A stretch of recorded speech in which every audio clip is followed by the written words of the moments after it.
today's episode, I talked to Jim Penman, the founder and pioneer of the iconic Australian brand Jim's Group. Jim began his lawn mowing business in the 70s and grew it to Australia's largest franchise with more than 50 divisions and almost 4,000 franchisees. Jim tells us about his early days in business, the challenges that he faced, and what makes a Jim's franchise the best in the game. So buckle up and let's get going.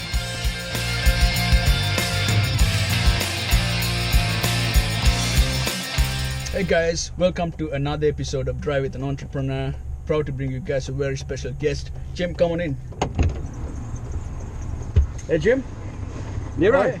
good to see you. Likewise. Thanks for coming on our show, Jim.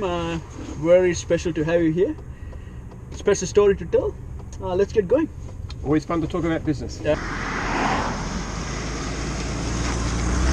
All right, Jim. So let's go to the early days, 1970s. Here you are studying for your PhD, and you run a successful lawn mowing business, and you decide to go forward with the lawn mowing business. What made you go for it? Well, I've been gardening since I was 8 years old, actually, just doing stuff for neighbours. And in 1970, after I left school, I got a couple of jobs and just gradually developed those. Bought a lawnmower in 1974. Basically, because I wanted to buy a car. I thought the car had helped me to get on with girls better, which didn't work out at all well. Work out, is it? Yeah. But that's more like me nowadays. But anyway, that's all right. That's right. Got a beautiful, very happy marriage now. But, I just got the lawnmower to help pay for the car, and the car helped me to pull the lawnmower around, and I started doing it. So before that, I could only charge by the hour. I could charge a few bucks per hour, but as soon as I got a lawnmower, I could charge for the lawn, which is those days was $5. Yeah. Most lawns $5, and that was good. That was good. Beautiful. And so you're doing this lawn mowing business.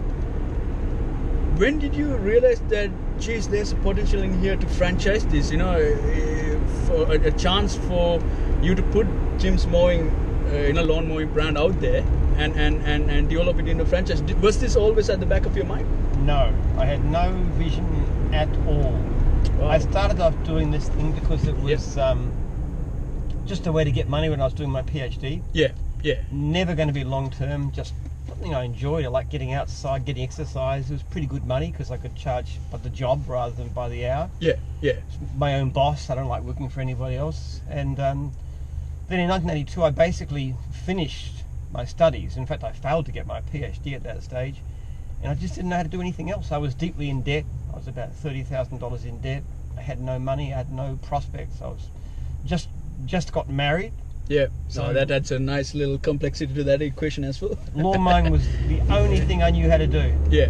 And so I just started doing it. And it was never, ever intended to be anything long-term or serious. It was just looking at something until something better came along.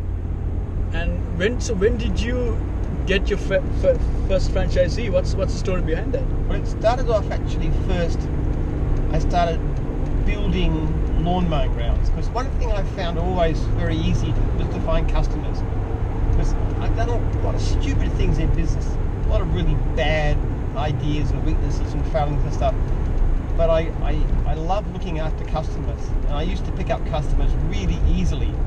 So what I started doing was building up and selling lawn mowing ground. Somebody wanted to get the business for themselves, and that worked quite well. And then I started getting subcontractors to help me build up more customers, and it just did better and better, and I paid off my debt and bought a house, and it was doing all right. But still, it was never something that was going to be long term. Yeah. I never believed that it would turn into anything big. I was just, looking for the real thing to come along. Yeah. And then a company called VIP came from Adelaide, and they were already franchising, and they had 250 franchises at that time. Wow. And I basically panicked. I just thought, these guys are going to bury me alive. They're so well organised. They've got Yeah. logos, signed trailers, and all this kind of contracts and things. I didn't have any clues how that was to be worked. I actually went to the state manager and I rang him and I said, look, I'm Jim and I want to just help to build up VIP in Melbourne. That's how little confidence I had. Yeah. And he said, no, don't want to do that. So I thought, let's find out what they're doing. So I actually, that year was 1988. I went to the franchising expo and I went up to the stand and I simply said to the guy, tell me about VIP. Yeah. How does it work? Yeah. Now, fortunately, he didn't ask me why I wanted to know about VIP because I would have told him. I'm hopeless at telling lies. Yeah, you're a straight arrow kind of person. Straight out. Yeah. Very, very socially incompetent, you might say, too. And so this guy just told me all this stuff about how VIP works. He gave me this nice folder and stuff, which I took apart really. I literally didn't have to have it bound or anything like that. Yeah. So I took it apart. And then the state manager came in and he said, that's Jim Penman, don't tell him anything else. So they kicked me off the stand. Wow. And, I went away from that and I thought, well, I could see benefits to the franchise. I could see how it might be good for a franchisee. But I reckon I could do something that would work even better from a franchisee's point of view. Yeah.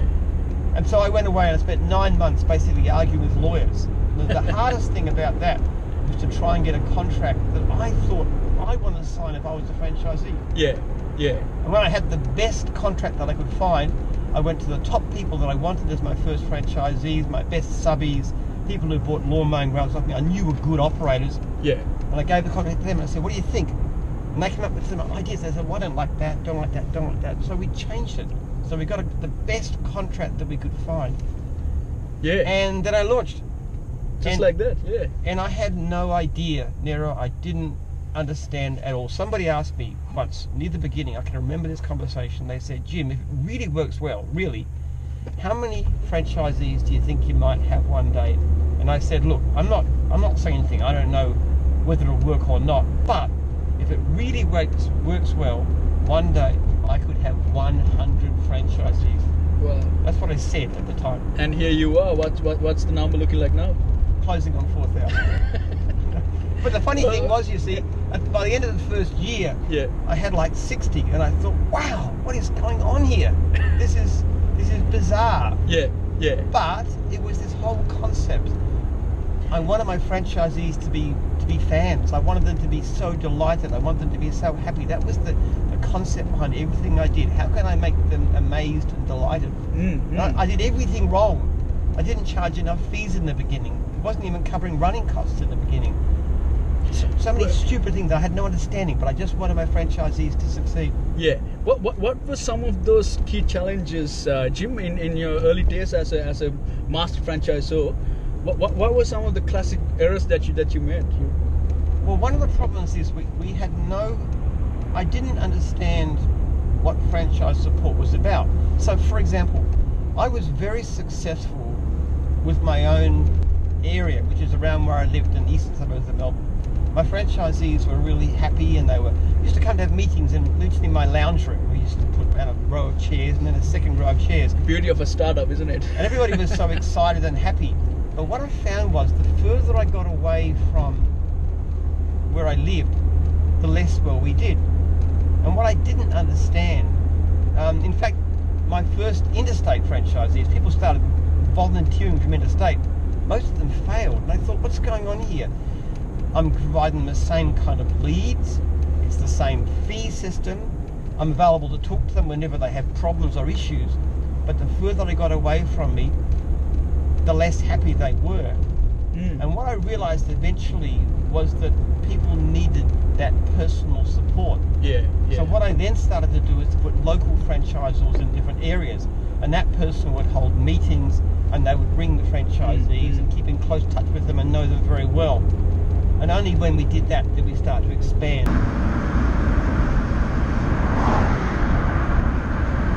And one really interesting thing that you touched on, Jim, and I think this could be the public perception about Jim is that Jim's group is that you don't necessarily see a niche, like let's say car wash or dog wash, computer application or that, you don't necessarily see a niche and say, or market and say, oh, you know what, that looks promising, we're going to go there. You as you said you find someone who is a market leader or who's actually an expert on that field, who has a history of a successful trading history, and then you try to brand it in Jim's way, isn't it? Has this always been the case, or is this something that you discovered as you went on?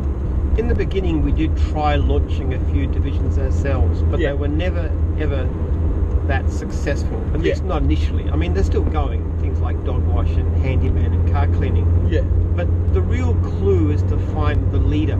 Yeah. You've got to find the right person to be in charge. Yeah. And normally these days, that's somebody who is successful in the industry already. Somebody who's got a successful business. Yeah. They're employing people.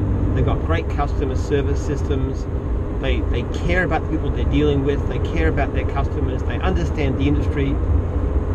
And we bring them in and we show them how to expand. Yeah.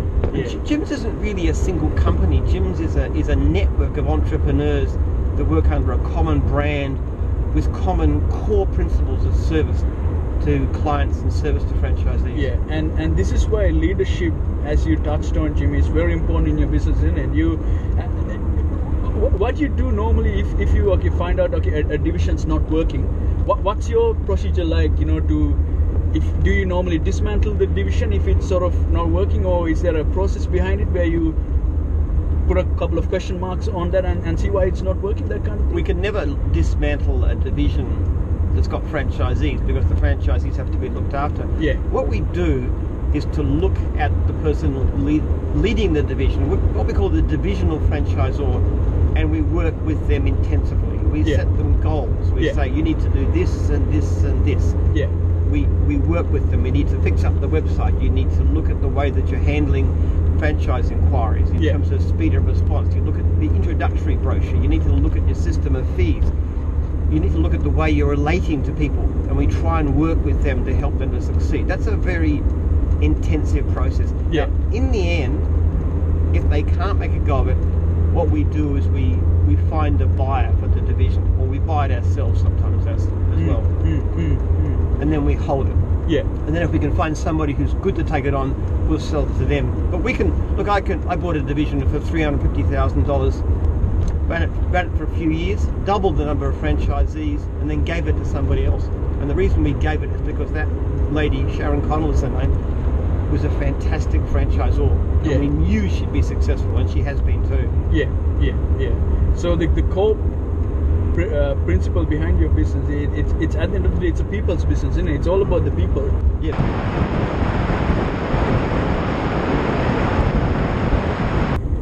Jim, when you say Jim's Group, it's one of the most recognized faces of Australian business.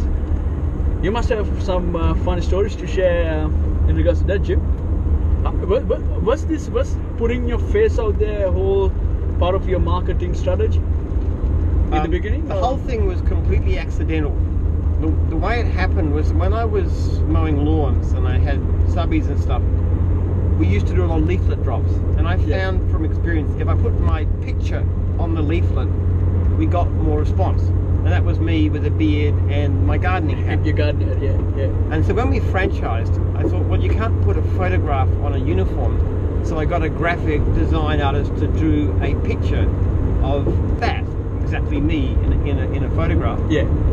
And we spent, I got a few different scripts done up, and we hung around the office. People looked at it and said, oh, that one's the clearest one. So it was it probably took all of a couple of hours of thinking to develop our logo, which was later changed a bit, but very little to it. But one of the things that really actually flabbergasted me, and I had no idea, was this business of becoming a household name. And it was very odd in the early days. I remember going once into a butcher shop, and I had my Jim's mowing greens on, and I had a beard in those days. And the guy behind the counter said, oh, g'day, Jim.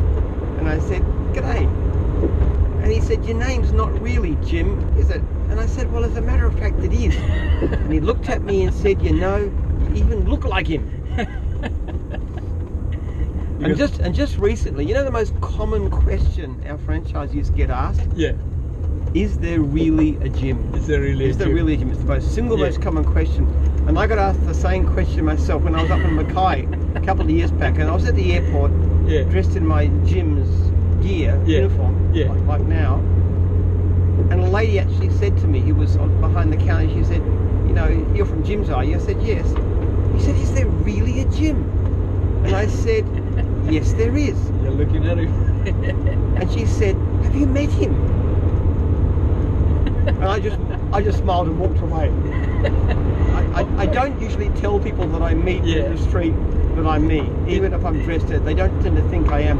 People often ask me, like, which division of gyms do you work with? And I sort of say, well, I work at the head office.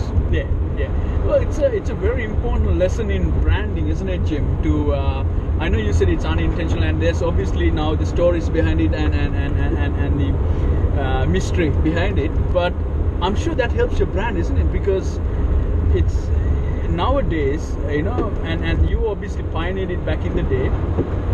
That personal touch is becoming ever important in business, because now, you know, there's a lot of Me Too products, and I guess we touch on what differentiates Jim, not from the image wise, but was from the service point of view. But it's, you know, it's I think it's such a great branding strategy, although, you know, it's unintentional.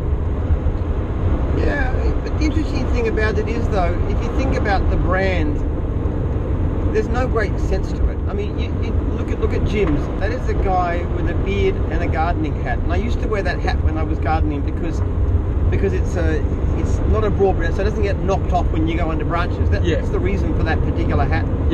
I had a beard because my fiance, before I was married, liked beards, so I grew a beard to keep her happy. There's nothing behind it. Now, when we first decided to do something else besides mowing, the first thing we thought of was cleaning.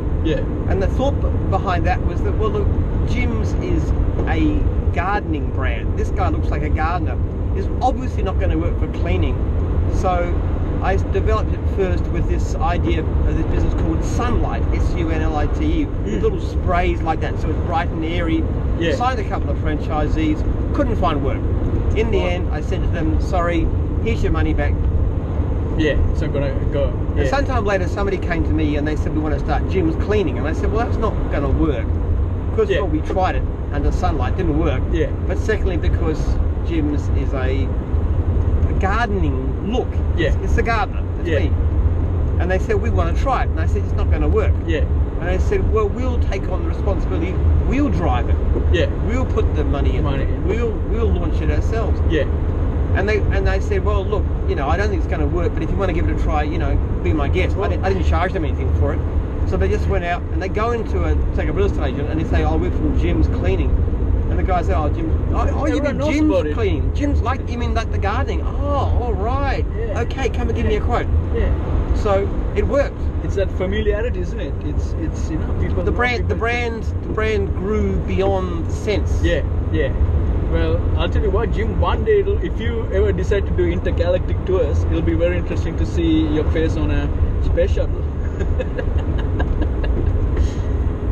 Well, talking about all that, Jim, what actually differentiates a Jim's franchisee from another one, you know, another person who's offering the same thing, other than the brand? Is there any internal systems in place? So what differentiates someone who's a Jim's franchisee? The brand itself is pretty arbitrary. It's successful because it's well known. There's one core principle, one single principle that I have right from the beginning, and every email I send, and in the front of my book, I always have this core principle. It says, our first priority is the welfare of our franchisees. There's a second line that says, we are also passionate about customer service. And the third one says, we sign only franchisees and franchisors we are convinced will succeed. The key idea behind Jim's is that franchisees come first. Everything about the contract is designed to look after our franchisees, to give them rights and powers and privileges and security and a say in the future. So when we started off the Jim's system, I put all this stuff in. The lawyers told me it was crazy. He said, you can't be so nice, is the way they put it. We did things like, they said, we cannot take your customers off you without your consent. we will govern ourselves. We must respect your territory, but you can work wherever you want. You can build your business as big as you want, with as many employees as you want, with as many vehicles as you want, and pay no extra fees. You put all this sort of stuff in it. And they said, this is crazy, you're going to wind this down. Well, we actually made it even more favourable for franchisees with time. We put clauses into the contract that says franchisee can change their territory whenever they wish to another territory the same size. They can change their franchisor to a different franchisor. If you don't like the area you're in, you don't get on with your franchisor, find somebody else, change to them. And you can even vote out your franchisor. You can even tell them, we don't want you, we want somebody else by confidential referendum. This does happen. So we put all these extra powers and rights, which mean that our franchisees, we have to look after them because our whole system demands that. And that includes me. When I'm a franchisor or a divisional, I have the same role. Just recently we had a division and the franchisees weren't happy with the way we were running it. So we said, that's okay. We'll find a buyer. We'll find someone to take it on. And that's that whole transparency, isn't it? For you need to, as you said, ensure that the franchisees, that they are being looked after. And all you have to do as a franchisee really is to go and do your job, do it well, and we'll take care of the rest. That's the kind of approach that you are putting in the Jim's Group, isn't it? Well, running a business is very complicated. There's a lot more than just doing your job. There's a lot. We spend 3 days intensive training, generic training, not divisional training, in teaching people how to run a small business successfully. And then we have an ongoing meetings and supports and calls and advice and newsletters and all kinds of stuff to help them to run it better. But fundamentally, it's their business. What we've got to do is to do everything we can to make it successful. And I think the mistake that too many franchisors make is that they think the purpose of the business is to make the franchisors succeed. And if you do that, your franchisees don't succeed and you're not going to succeed. You look after your franchisees first, and then you keep a reasonable eye on the money, you'll end up being successful yourself. But franchisees first.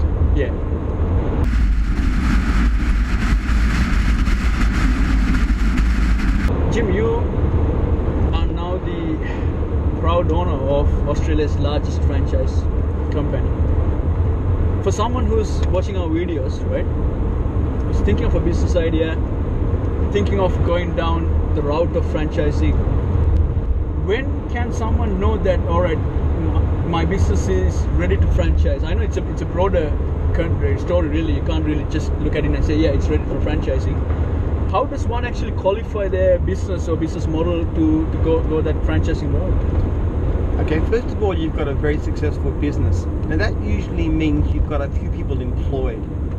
You've got systems of operation, you've got good customer service, you've got more customers that you can shake a stick at, and you want to expand faster.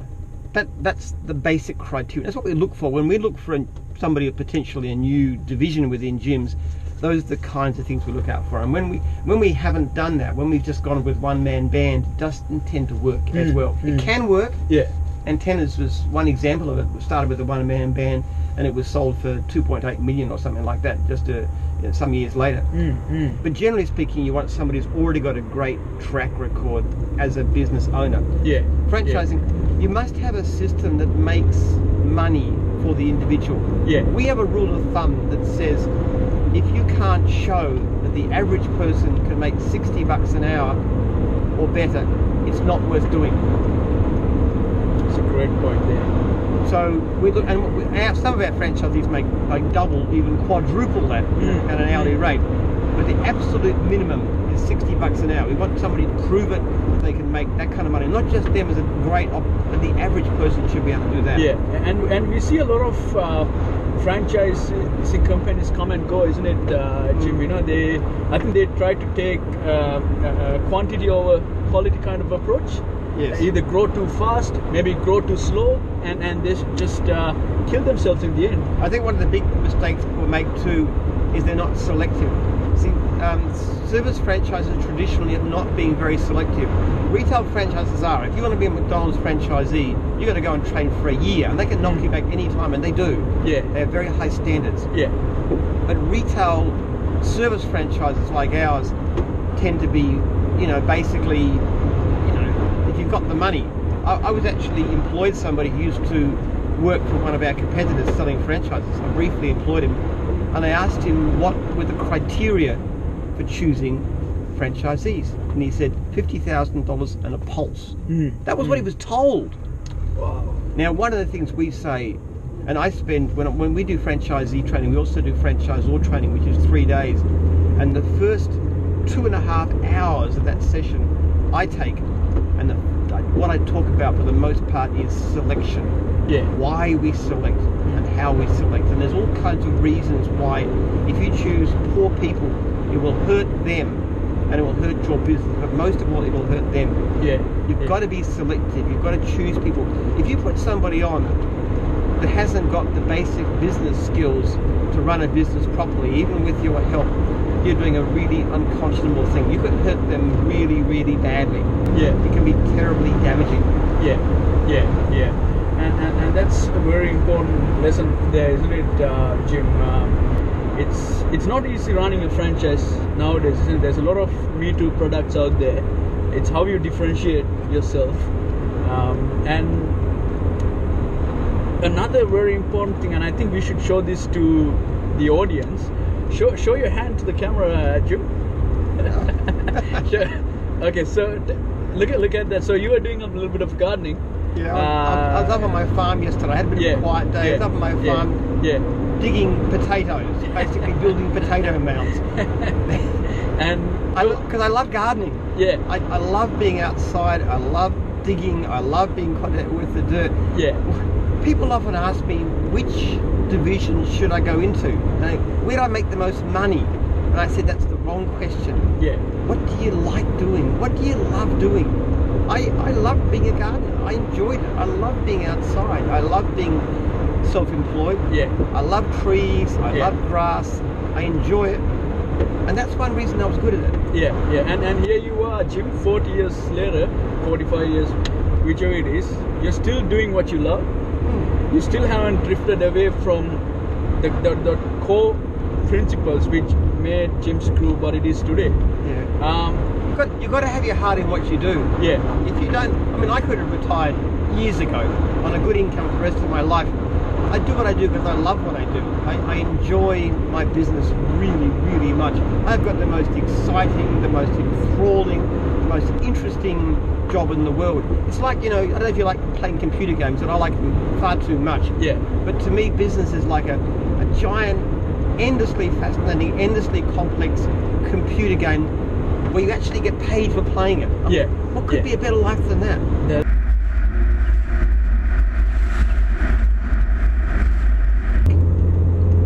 If anybody is interested in franchising their business, come and talk to me. We're happy to talk to them about it. Now, what we actually do is we go through a whole process of explaining how the system works and how franchising works, and then we invite them to come to our training, franchisee and franchisor training, which is combined a 6-day course, and learn everything that we know. And there's no privacy, there's no restrictions on what they can do with it, and they can even go off and do their own thing. In fact, recently somebody rang me from New Zealand and said, we've been to the training, and said, congratulate me, Jim, I've just signed my first franchisee. And I said, well done, that's great, but I wasn't aware that you joined us. And she said, no, we didn't, we just took what you told us, we went and started our own thing. I'm fine with that. No, that's fantastic. So for anyone watching or anyone actually interested in owning one of Jim's franchisees, you know where to call. What's the website, Jim? Where can people find some more information about this? www.jims.net. www.jims.net. That's where you can find this. Obviously, how many divisions are there at the moment? About 54. 54. But by the time this comes out, it'll probably be 56. 56 years, and well, each division grows, over time. And if there's anything that you are passionate about, as Jim touched on, and that you're an expert on, come and talk to Jim and his team. I'd say the one thing I would like to say is the opportunities in the modern world are amazing. There's never been a greater time to be an entrepreneur. The world is bursting with opportunities. If I was starting out right now, there's 6 or 8 or 10 different things that are great things that that could be done. The internet's changing everything. The whole world is in flux. Australians in particular are very wealthy and not very industrious people. If you can get out there and offer a great service, there are so many opportunities. Yeah.